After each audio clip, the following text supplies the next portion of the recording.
Hi everyone, I'm Steve Stoller. When our residents or businesses contact us with a concern, we listen and respond. A Legacy West business executive contacted the city manager with concerns about a blind employee being able to safely cross Headquarters Drive while walking to work. We investigated and responded.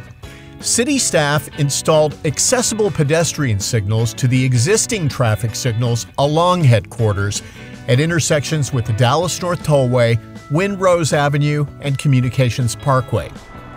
Wait, from Headquarters past Modality Parkway. All the necessary equipment was reallocated from a future planned location to speed up the installation. It will not delay improvements planned to the other location. If you have a safety concern, contact your city. We're here to listen and to help. We'll see you soon for another Stoller on the Street.